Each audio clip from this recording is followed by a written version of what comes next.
And in just a few moments, you're in for a big treat. Excuse me. Yes, How did you say the right alphabet? Coptic Fellowship. Thank you. Thank you.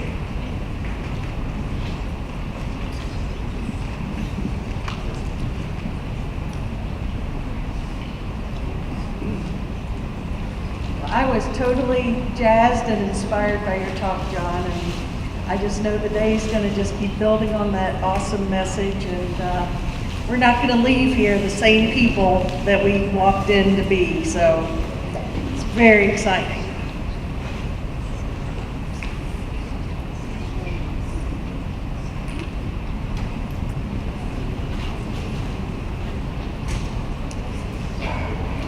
Okay.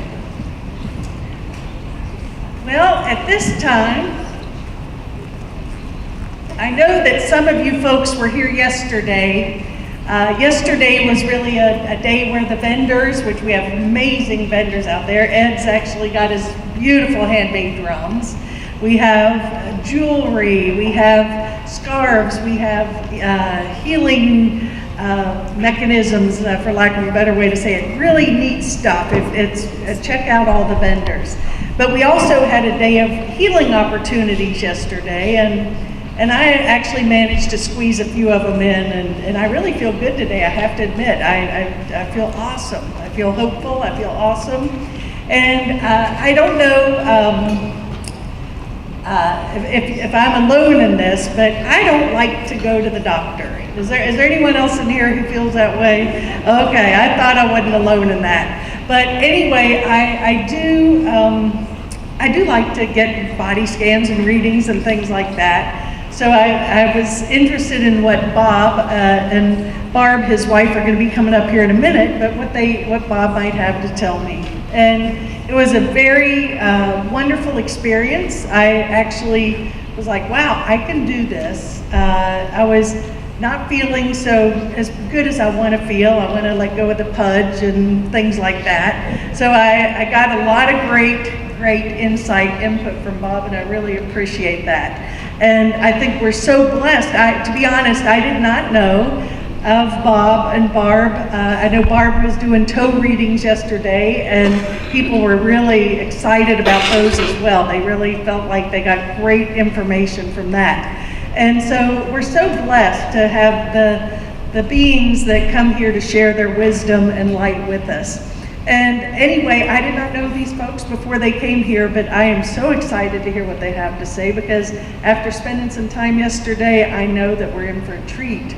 But Barb and Bob Huttinga are both Coptic ministers who use their spiritual training to counsel people who are seeking ways to create an amazing life. Barb is a licensed massage therapist and a naturopathic educator. Bob is a certified physician assistant and a certified natural health practitioner who still makes house calls. What a concept. He practices traditional medicine with drugs and surgery, as well as alternative medicine with nutrition, herbs, essential oils, and clinical homeopathy. He writes a newspaper column and has authored 2 books, Put Your Health in Your Own Hands and The Shortcut to Success, 3 Ancient Secrets to Intentionally Create an Amazing Life.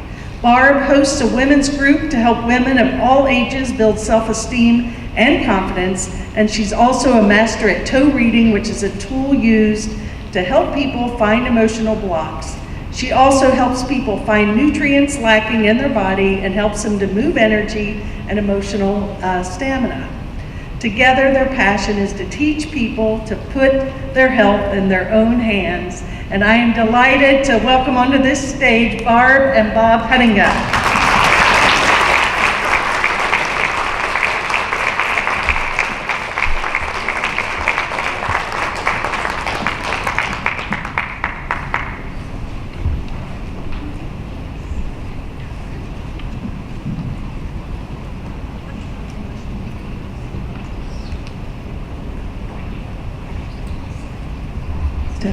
Can we turn this one on? Is it on?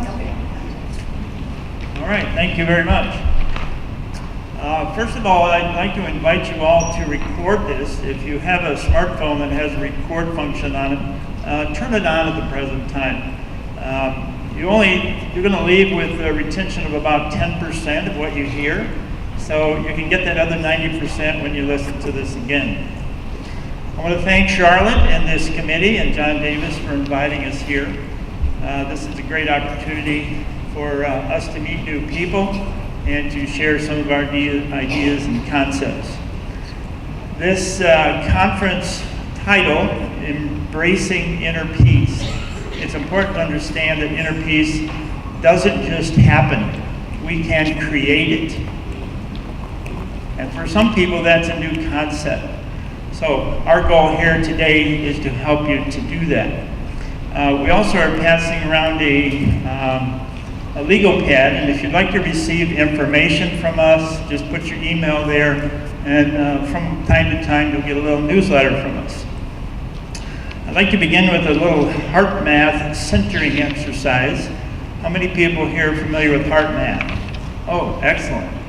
Okay, so just stop what you're doing for a moment. Close your eyes, feet flat on the floor.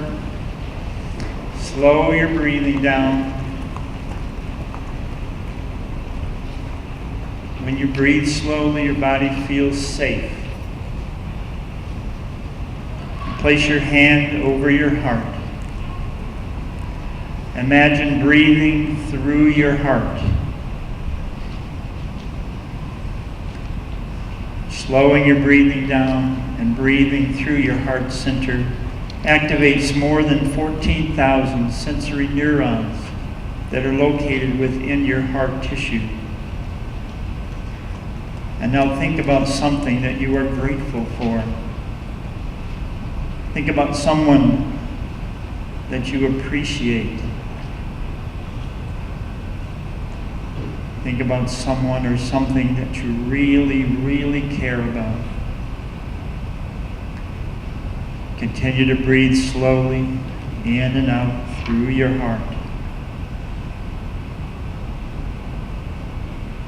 Now focus for a moment on a place of ideal relaxation. This could be a place in your home, by a stream, out in nature, in a church. It could be totally imaginary.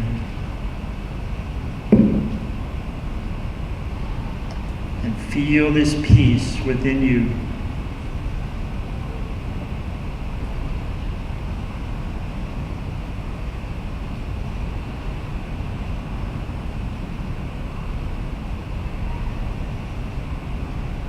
And now when you are ready, you may return to this room and open your eyes.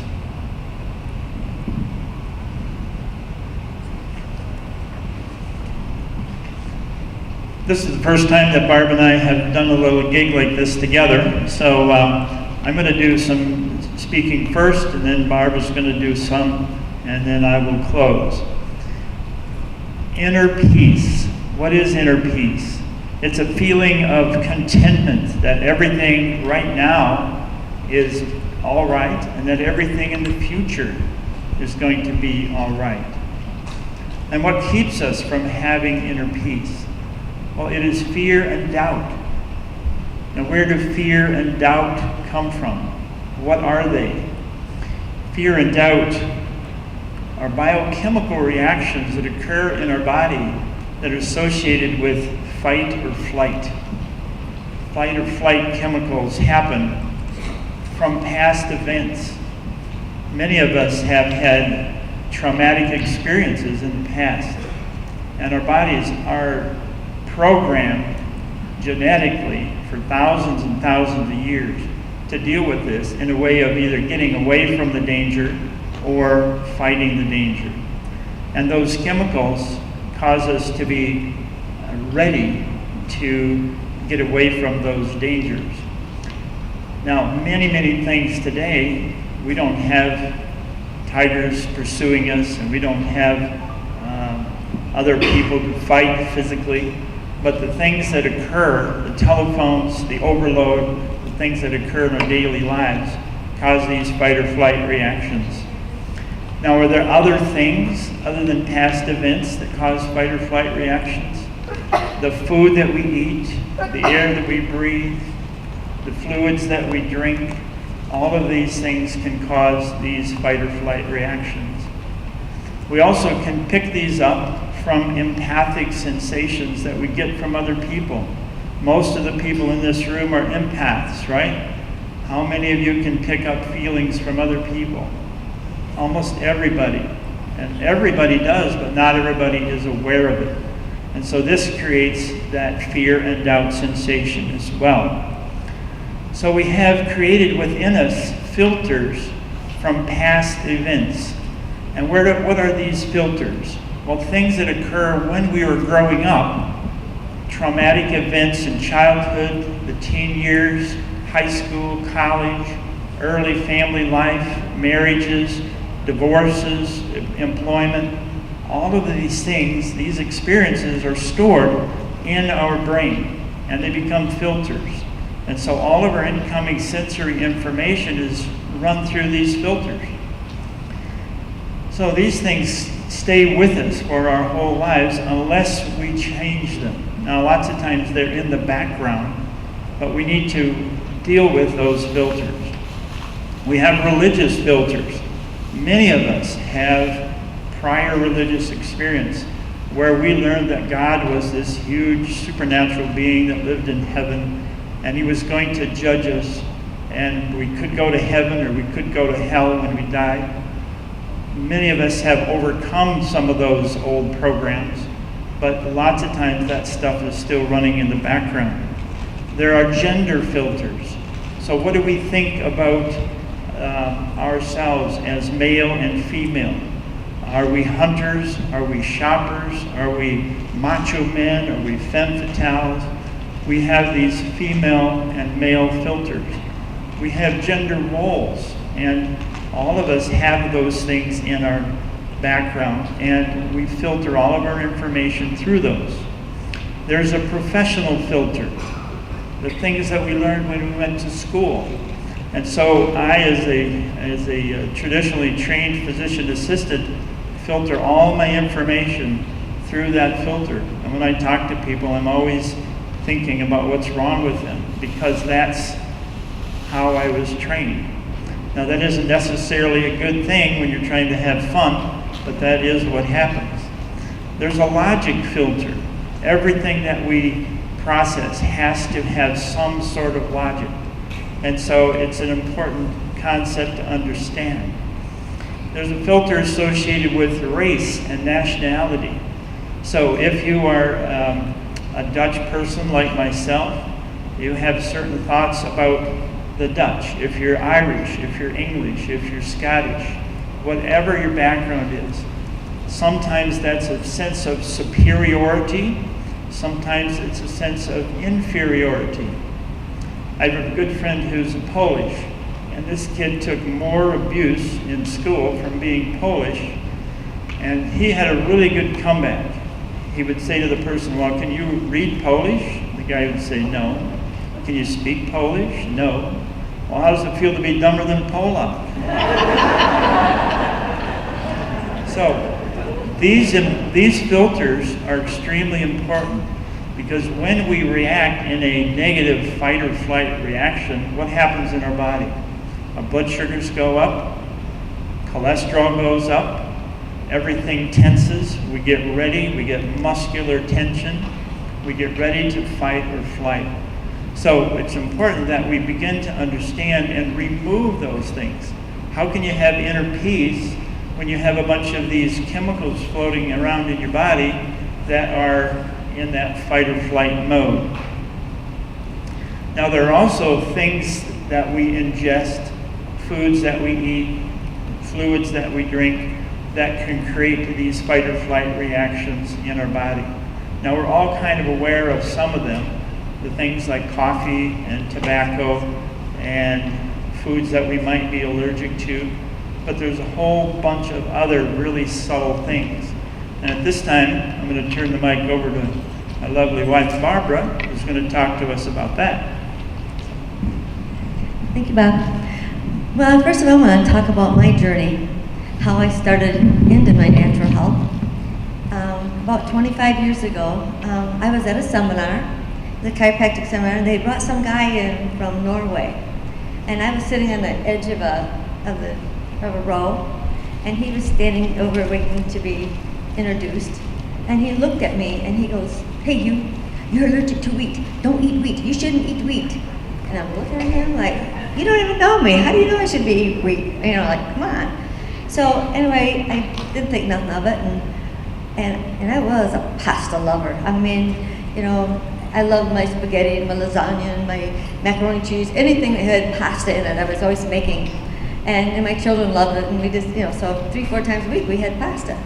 And I was graduated from high school, I was a size 2, and I got married, I was a size 2, I was real small, and I had my children. And of course, then I started doing more cooking for the kids and myself, and pretty soon I was like size 14. I'm thinking, what happened? What am I doing wrong? I'm not doing anything different than I've ever done, you know? So like, what's going on? And so I was making my pasta one day, and I got thinking about it, and I'm thinking, maybe it is pasta made from wheat, and maybe that guy's right. So I thought, I better do something about this. So I decided, and it was like between Christmas and Thanksgiving, and I thought, you know what, after Christmas, I'm not going to eat anything with wheat in it. So I started connecting in my mind what I was going to do to not put this wheat in my body. So come New Year's Day, everything in my house that was wheat or had anything to do with it, throw it out. I just got rid of it and decided I'm eating nothing but vegetables and fruits and meats, and you know, my regular other stuff was just no wheat. Well, I had to stop and think, you know, that means no cookies, no cakes, no breads, no, you know, I was going on, I'm thinking, what am I going to eat, you know? So, but I made up my mind I was going to do this. So for 1 month, from in all of January, I had nothing with wheat. And we ate good meals, it was fine. And then one Friday night after my month was up, we decided to go out to dinner. And I says, give me some fettuccine, you know, I need my pasta, you know, because it's our old programming. So anyway, they brought me a fettuccine. I had 3 bites, and I had the worst stomach ache. And all of a sudden I thought, I used to feel like this all the time. But you know, when you've been eating this way since a child and been doing these things, you don't feel this, you don't connect with this, you don't realize that it's wrong. You have no idea, because this is the way you're supposed to feel.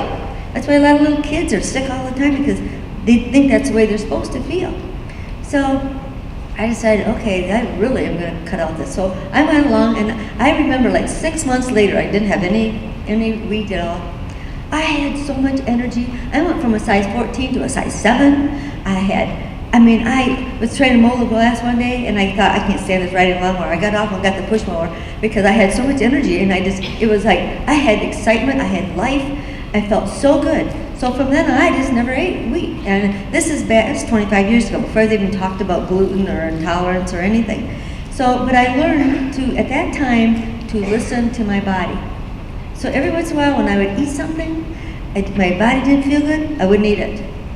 And I thought, okay, I am connecting with my body. Once you get rid of the garbage in your life, you are more connected, and it's amazing. So, you know, since then, I met my husband, this one, and we, anyway, we've been married for 14 years this year. In fact, thanks to John Davis, we were married in the Great Pyramid in Egypt. Yeah, it was really cool. 14 years this year, so yeah. But anyway, I married my husband, and of course he was a PA, and I knew him because he did the most natural stuff. My girlfriend's kids went to him, and he told them to get off dairy, and I'm thinking, wow, you never hear a doctor tell anybody to get off something, they give you something, you know. And so, little things, and so we kind of met, and I had gone to a palm reading class, and I had to go see the doctor, so I went and seen him, and anyway, he went to hand me a prescription, and I looked at his hand, and he goes, oh my God, you got the x-ray here, you're psychic. And he looked at me like, wow, and so we kind of had a connection at that time. So it's kind of interesting. And about 2 years later, and then actually he came and seen me, and I did some work on him, and I introduced him to John Davis and said, you gotta call him and have a numerology reading, so he did. And so, anyway, 2 years later, John Davis came to our area to do a book signing thing. And so I invited Bob to come up and meet him, and